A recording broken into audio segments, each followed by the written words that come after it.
ඊයා අනචරය ඔබ හිතද ණයට බඩු ගත්තට මම ඒ ජාතිය ගෑණියෙක් කියලා. උඹලගේ හිඟන ළමයින්ට මොන ශිෂ්‍යනායක බැද්ද බා. ඕකගේ ඉස්කෝලේ ගමන් අතල මෙන්න මේක කඩේ වැඩට යපා. තාත්තේ මට තමා මේ පාර ගණන් වලට වැඩිම ලකුණු. මගේ හොඳ පුතා.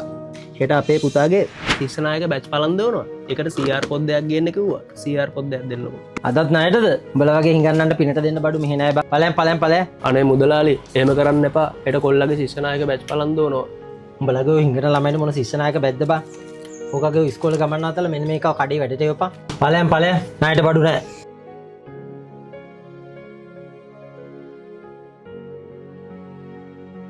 මුදලාලි මට පෑඩ් පැකට් එකක් දෙන්නකෝ.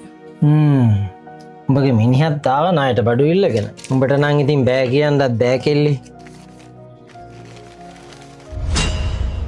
අවසල මේ පැත්තේ වරෙන්කෝ කෙල්ලි. ඊයා අනචරය ඔබ හිතද ණයට බඩු ගත්තට මම ඒ ජාතිය ගෑණියෙක් කියලා. උඹ මේක තියාගනි. ඔය නාකියට සෙට් එකද බං ඕක?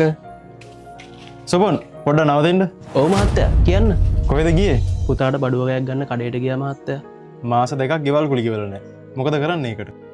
බිම බලලා හරියන්නේ නැහැ. ගිය පාරත් ඕකමනේ කරේ. මට පොඩි දවසක් දෙන්න මහත්තයා. මම ඉක්මනට ගෙවන්න.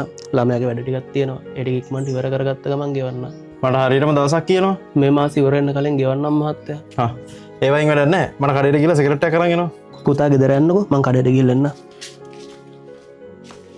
ශාලි කොහෙද මේ කඩාගෙන බින්දගෙන යන්නේ? තමුස කොහෙද යන්නේ? මම මේ ගෙවල් අයිතිකාරයට සිගරට් එකක් අරන් එන්න කිව්වා. ටක් ගාලා එන්න. තමුසගේ රස්සාවිතය එක එකාට කඩේ යන එකනේ. ලොකු නෝනා කොහෙද යන්නේ? කඩේට ගියා අයියේ. මොකද මේ දවස්වල මහත්තයාගේ සල්ලි එහෙම නැද්ද? මාස දෙකකින් ගෙවල් කුලි ගෙවලත් නැහැ. ඉක්මනට ගෙවයි අයියේ. මං කියලා මොනවා කරන්නද ඉතින්. හරි මම උඩට එන්නම්. මට සීනි වැඩියෙන් දාලා තේ එකක් හදලා තියෙනවද?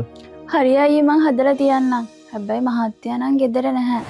හරි මහත්තයා මම යවුවා කඩේට. ගිහින් තේ එකක් හදන්නකෝ. මහත්තයා තේ එක. සෑහෙන්න කාලයක් තිස්සේ මට අර ගොඩක් හිත ගිහිල්ලා තිබ්බේ. ඒක කියන්න හොඳම වෙලාව මේක කියලා මට හිතුණා. මම බැඳපු කෙනෙක් නේ අයියේ. අනික මට ළමයෙකුත් ඉන්නවා. ඔව්ව ප්‍රශ්නද ළමයෝ. ඔය කැමතිද මාත් එක්ක ජීවත් වෙන්න? ඔය මනුස්සයව ඇතැරලා දාන්න මේ හැමදේම වාටනේ එතකොට. බලමුකෝ අපි. අනේ මන්ද මනුස්සයෝ තමුසෙත් එක්ක ජීවත් වෙලා මට එපා වෙලා තියෙන්නේ ඔයි. මොනවද මේ ළමයා ඉන්න තැන කියන්නේ? පුතේ වාරහෙට යන්න.